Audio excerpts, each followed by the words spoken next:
Bonsoir à toutes et à tous, bienvenue dans cette édition d'information, mais tout d'abord le sommaire. Dans l'actualité ce soir, la Guinée dispose désormais d'une banque nationale d'investissement. Cette institution financière vient accompagner les entreprises locales dans le financement des projets de développement avec un capital de 100 milliards de francs guinéens.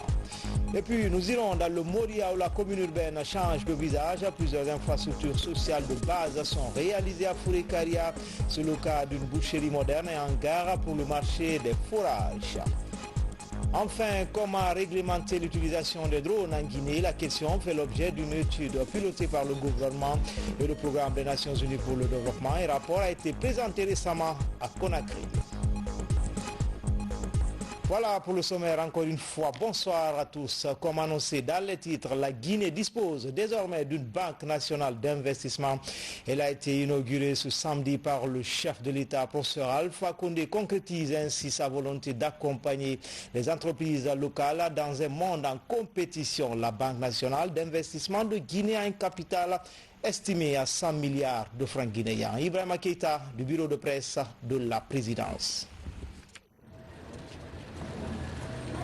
Faire de la Guinée un vaste espace de prospérité pour ses fils avec à la clé l'accès aux services sociaux de base. Le président de la République, le professeur Alpha Condé, multiplie les initiatives pour une Guinée émergente. Dans cette lancée, une nouvelle banque vient de voir le jour. Il s'agit de la Banque nationale d'investissement de Guinée. Cette structure bancaire, avec un capital de 100 milliards de francs guinéens, a été inaugurée par le chef de l'État. Mais quels sont les objectifs de cette nouvelle banque? Les objectifs de notre institution est d'aider le maximum de jeunes, de femmes de Guinée qui ont des idées de projets à les accompagner à ce que ces projets deviennent des entreprises réelles qui produisent de la richesse et embauchent du personnel. C'est ça notre objectif principal. Ainsi, la mission assignée à cette institution bancaire est entre autres la promotion des entreprises, des entrepreneurs, la promotion économique et sociale des jeunes et des femmes, l'octroi des prêts, l'achat ou la prise de participation au capital des sociétés du portefeuille de l'État. Compte tenu de cette mission et vu ses ambitions, le directeur général de la nouvelle banque lance un appel aux jeunes entrepreneurs. 100 milliards, c'est le capital social de notre entreprise que nous utilisons justement en partie pour essayer de financer des entreprises dans des secteurs aussi importants pour l'économie nationale tels que l'agriculture, l'élevage, la pêche, la construction de logements sociaux et bien d'autres choses aussi. Le message que je veux faire véhiculer, c'est de convaincre les jeunes que entre la rue, entre les violences et entre tout ce qu'il fait, on peut créer des entreprises, on peut essayer d'aller de l'avant. Et notre banque est là, à l'écoute des jeunes, à l'écoute des femmes, pour les aider à mûrir leurs projets et à créer des sociétés rentables. Dans son intervention, le président directeur général de Afriland First Bank et président du conseil d'administration de la Banque nationale d'investissement de Guinée a rendu hommage au chef de l'État pour son ouverture d'esprit et ses initiatives. Pour lui, la BNIG est un plus pour l'économie guinéenne et les missions assignées à cette banque sont claires. La première mission, c'était on doit tout mettre en œuvre avec tout son support pour assurer un toit à chaque citoyen guinéen. Il a aussi dit, je veux que cet instrument, avec les autres instruments que j'ai déjà mis en place, réduire la pauvreté à sa plus simple expression en Guinée avant la fin de mon mandat.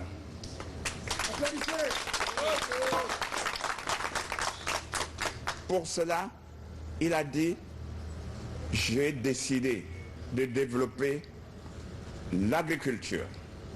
Et alors, la BNI, sous son impulsion, a décidé de mettre en place un système d'agropole qui intègre la production agricole, la transformation et la distribution. Ce qui fait dire que, effectivement, vous n'aurez plus peur de produire parce que vous allez devoir vendre. Mais avoir les agro-industries ne suffira pas. pour atteindre l'objectif. C'est pour ça qu'il a dit, je veux aussi impulser la création d'un pôle industriel spécialement protégé par l'État et qui doit changer la physionomie de notre chère Guinée. Et vous avez cette mission, vous n'avez pas le droit d'échouer parce que, je reprends ces termes, parce que je n'échoue jamais, dit le président Alpha Condé. Déjà, la Banque nationale d'investissement de Guinée a financé 2 entreprises, une féminine et une masculine. Présents à la rencontre, les 2 bénéficiaires ont témoigné. Ma projet n'a monté à Rakuya, n'y a une banque de Rambirabe, financement FEMA. Kono ma soto. Ala na ganya mirinde fa BNG Rafi Falambe. Depuis fa nguni Sibera et malirine ma projet FEMA.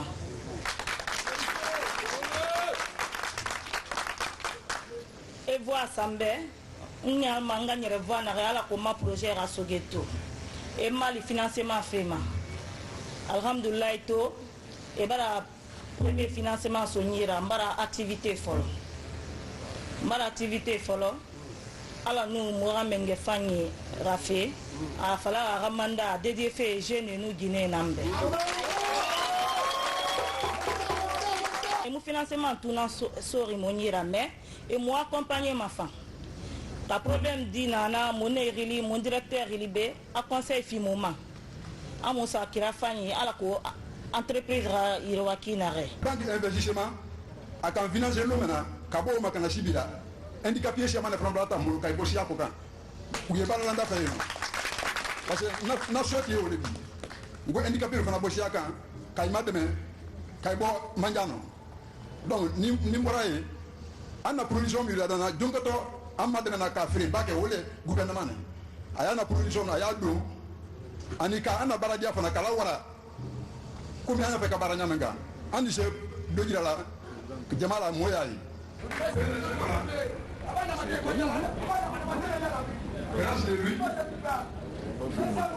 Dans son intervention, le président de la République, le professeur Alpha Condé, a mis l'accent sur sa politique de développement de la Guinée. Le professeur Alpha Condé a surtout invité les uns et les autres à faire sienne cette nouvelle banque.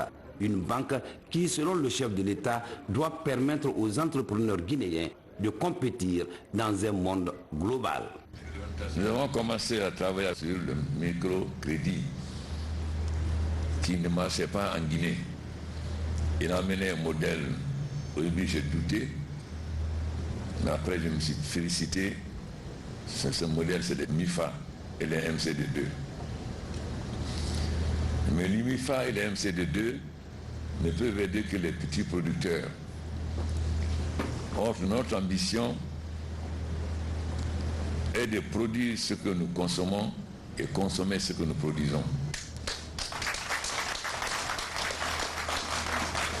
Et aussi, notre ambition est de donner une éducation performante et une santé convenable à tous les fils et filles de la Guinée. La Guinée devra donc être un pays dont tous les fils et filles sont capables de se nourrir, de se vêtir, de se loger et de se soigner.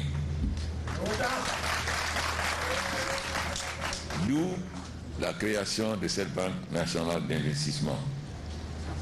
Vous venez d'entendre la dame, elle a dit qu'elle a démarché, n'a jamais eu satisfaction. En général, les banques vont vous demander votre titre foncier ou des documents que vous n'avez pas, avec de crédit qui ne vous permettent pas de vous développer. Grâce à la Banque nationale d'investissement, aujourd'hui, elle a pu réaliser. Nous avons dit aussi que les handicapés constituent une force de travail non négligeable que nous allons pouvoir utiliser.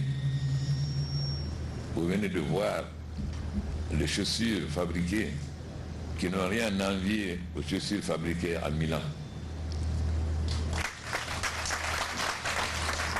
Mais pour que cela prospère, il faut que les Guinéens, à commencer par le président le Premier ministre, les membres du gouvernement et les cadres acceptent de porter des chaussures fabriquées par ces gens, de préférence de chaussures achetées de l'extérieur.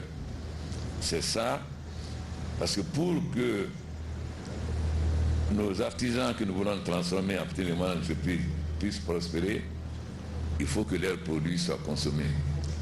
Donc, c'est les dirigeants qui doivent montrer l'exemple. S'ils portent ces chaussures, les populations aussi porteront. Donc,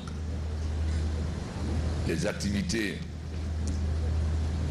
de nos jeunes handicapés vont prospérer et demain, ils deviendront de véritables industriels et non pas une petite et moyenne entreprise.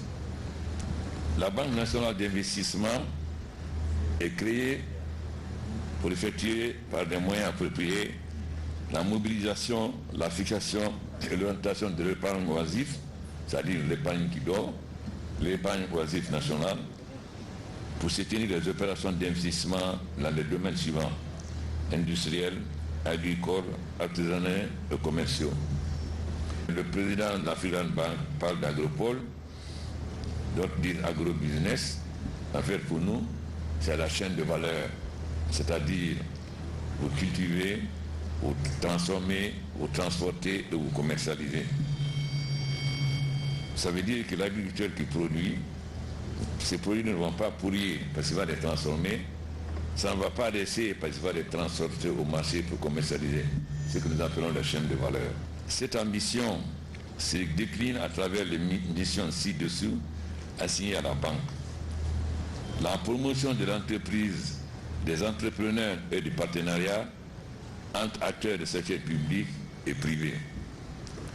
L'appui à l'émergence d'une nouvelle génération de champions en entreprise capables de compétir dans un monde global. Pas seulement de compétir en Afrique, mais de compétir dans un monde global. La facilitation du transfert du savoir et du savoir-faire dans le monde de l'entreprise. Parce qu'un de nos handicaps, c'est que très souvent, beaucoup ne savent pas présenter des dossiers bancables. Donc, il faut seulement donner des crédits. Il faut aussi leur permettre d'être capables non seulement de présenter un business plan, mais de présenter des dossiers bancables.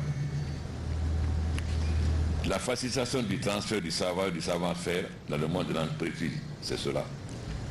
La mise en relation des acteurs du secteur de la production, de la transformation et de la distribution. À rappeler que la Banque nationale d'investissement de Guinée est située sur le boulevard du commerce en face du ministère de la Ville et de l'Aménagement du territoire. Dans l'actualité également, cette initiative présidentielle qui prend forme du côté des îles de Los, il s'agit des logements sociaux. Première étape, la sous-préfecture de Kassa. Le projet est appuyé par Afriland First Bank, la Banque nationale d'investissement justement et la mairie de Kaloum. On fait le point tout de suite avec Abdulaziz Baldé. L'annonce est plus que salutaire dans les îles de Los. Le gouvernement de la 4e République lance le projet de construction de logements sociaux. Pour cette première phase, 2 familles démunies de la sous-préfecture de Kassa bénéficient chacune d'un toit. Une initiative qui s'inscrit dans le cadre du programme annoncé par le chef de l'État. Il consiste à doter chaque Guinéen d'une maison, d'où la pose de cette première pierre. Nous sommes là aujourd'hui, c'est pour accompagner une cérémonie très significative, une volonté partagée par 2 amis. Le président, professeur Alpha Condé, et Dr Paul Fokam, qui ont pris la bonne initiative et la bonne volonté de booster la production nationale et qui va en même temps aider la communauté à régler des problèmes qui relèvent des besoins initiaux des êtres humains, l'habitation. Réconfortés, les bénéficiaires remercient professeur Alpha Condé pour avoir posé ce geste en faveur des personnes en situation difficile.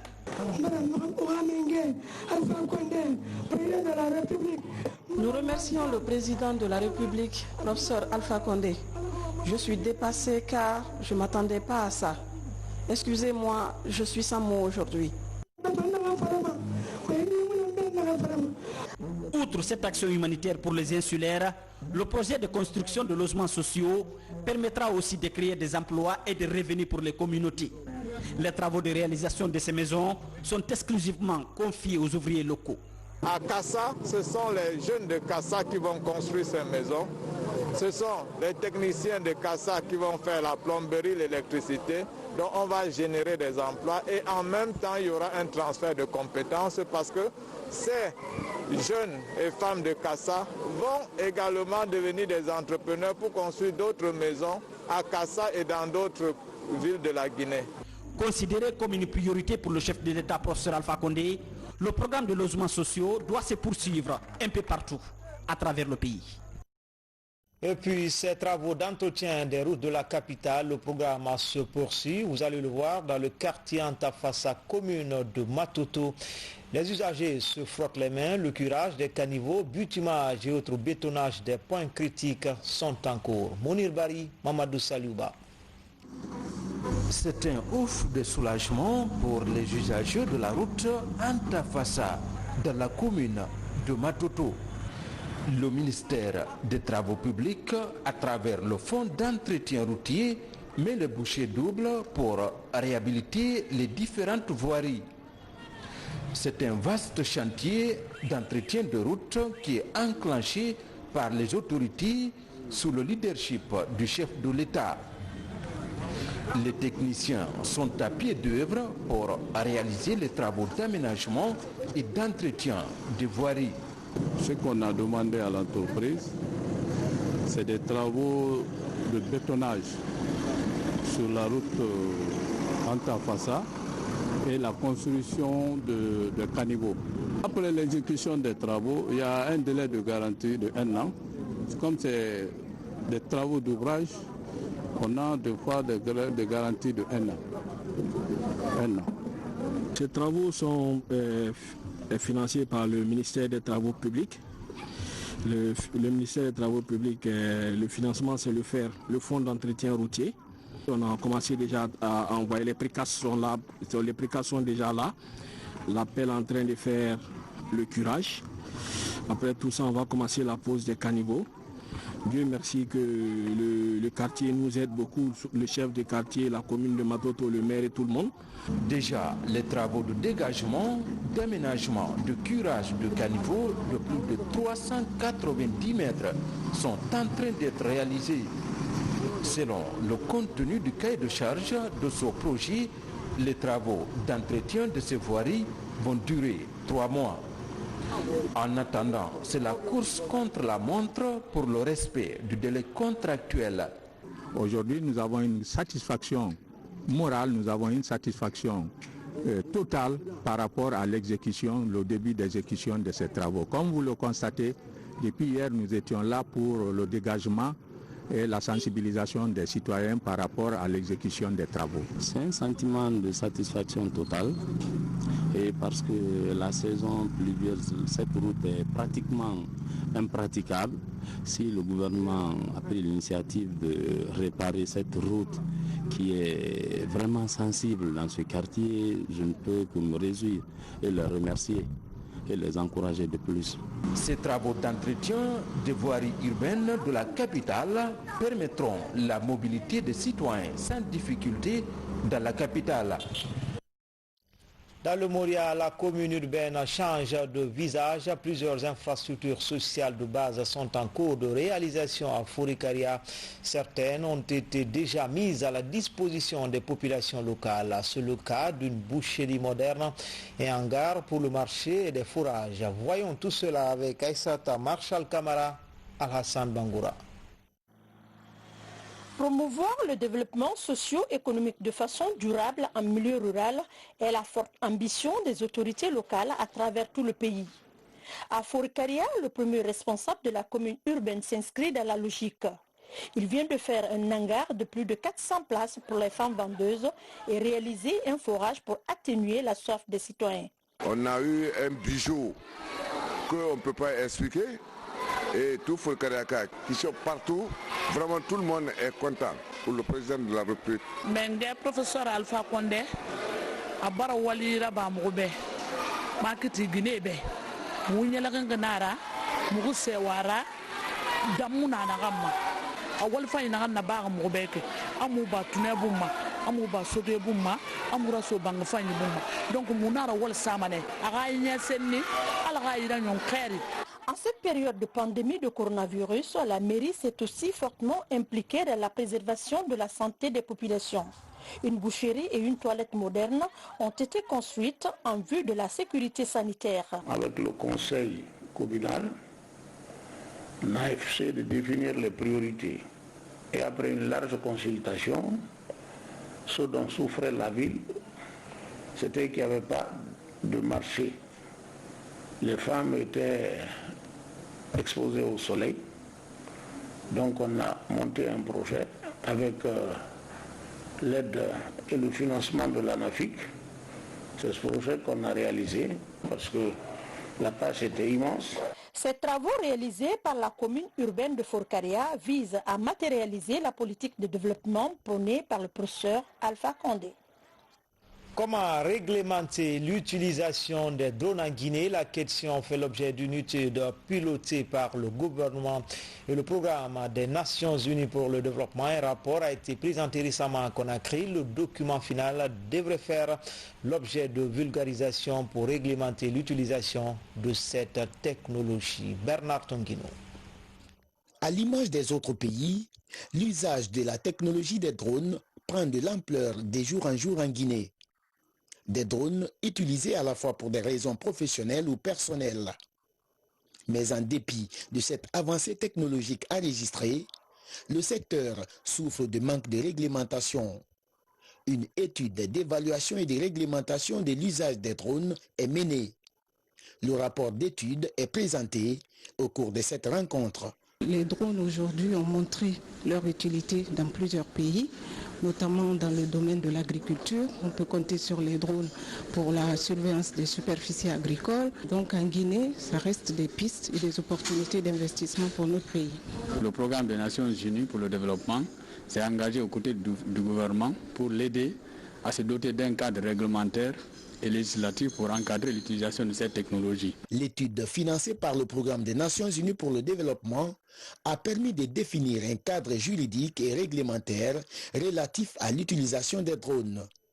Une réglementation qui couvre à la fois l'importation, la commercialisation et l'usage des drones, ainsi que la sécurité des personnes et de leurs biens. Cette montée en puissance est porteuse, n'est-ce pas, davantage en termes, n'est-ce pas, économiques et financiers, mais aussi comporte des risques pour les particuliers que nous sommes. Un drone qui survole, n'est-ce pas, un paysage peut avoir des difficultés techniques et tomber. Ça peut donc attenter à l'intégrité corporelle, n'est-ce pas, des personnes physiques. Ça peut donc attenter aux biens, n'est-ce pas, tant publics que privés. D'où l'importance de la réglementation. L'étude menée sur la technologie et l'usage des drones a été partagée à tous les départements sectoriels. Après amendement et validation de ces rapports d'études, le document devrait être présenté aux autorités compétentes en vue d'en faire une balise des lois organiques. Politique, week-end, la direction nationale du RPG Arc-en-Ciel se félicite le peuple de Guinée pour le vote massif du 10 octobre dernier. Elle se réjouit du travail abattu par les observateurs et organisations de la société civile africaine. Maurice Sidibé revient sur les détails ainsi que d'autres sujets abordés. Dans une déclaration adressée à l'opinion nationale et internationale, la direction nationale du RPG Arc-en-Ciel se réjouit du climat de paix et de sérénité qui a caractérisé la journée du 18 octobre pour la tenue de l'élection présidentielle 2020. Elle salue le travail des observateurs internationaux et des organisations de la société civile africaine. Elle félicite et remercie le peuple de Guinée qui, comme le 28 septembre 1958, a encore montré sa maturité politique en s'acquittant massivement avec un sens aigu de responsabilité de son devoir de vote en vue de la désignation du premier magistrat de la République pour les 6 années à venir. C'est aussi le lieu de remercier les alliés de la CODEC et tous les mouvements de soutien pour leur accompagnement. La direction nationale du RPG Arc-en-Ciel se félicite des déclarations des divers groupes d'observateurs internationaux, notamment ceux de la CEDEAO, de l'Union africaine et des organisations de la société civile africaine, qui certifient l'observation par la CENI des règles d'inclusivité, de transparence et de libre participation.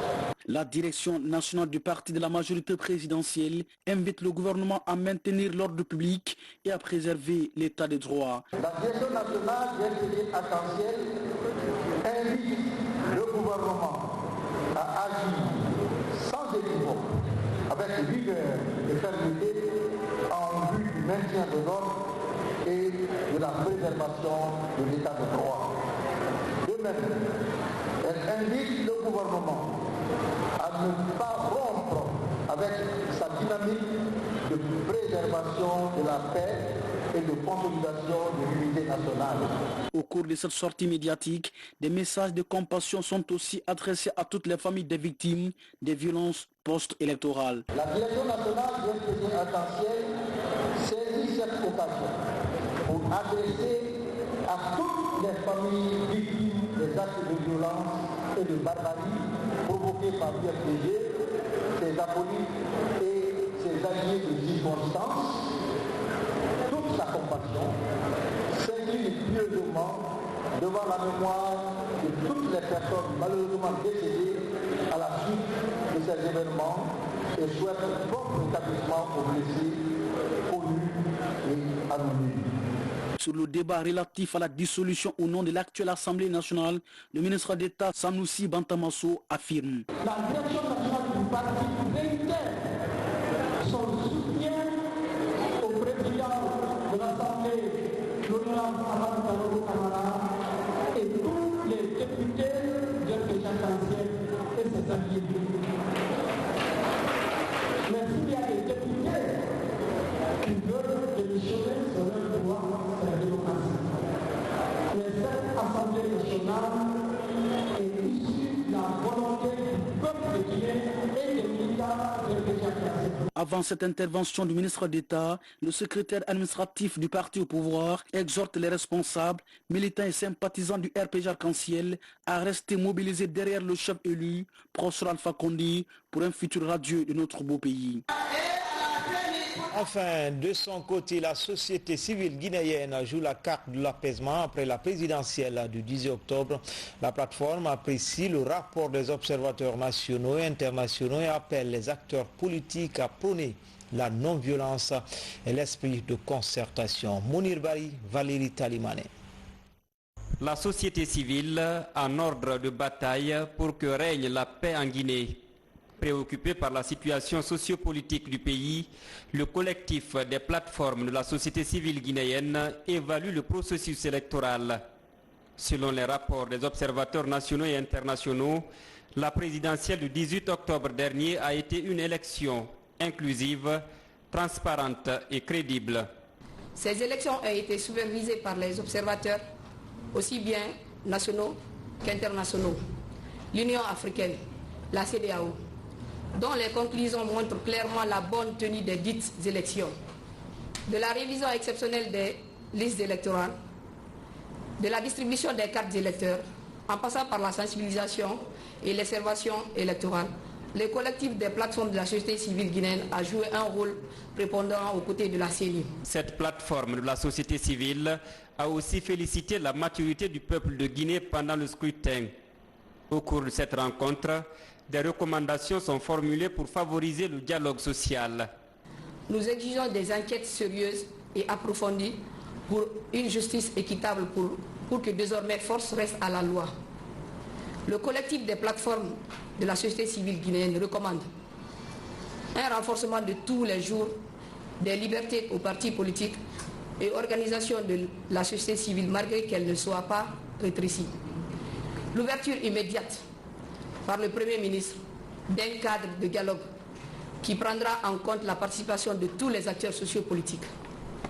la mise en place d'une commission d'enquête nationale pour examiner les exactions commises de 2007 à nos jours. Le collectif des plateformes de la société civile guinéenne se désolidarise de toute idée de dissolution d'une quelconque institution de la République qui pourrait être assimilée à un coup d'État institutionnel, pendant que la Guinée n'est pas en transition. Nous notons que ce comportement de positionnement est prétentieux, belliqueux, utopique. Enfin, invite est faite à la justice d'ouvrir des enquêtes indépendantes pour situer les responsabilités des violences post-électorales.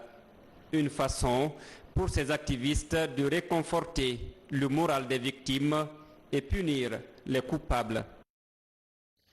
Voilà, c'était tout pour les infos. Tout le plaisir a été pour moi de vous servir. Bon week-end à tous. À demain, Inch'Allah.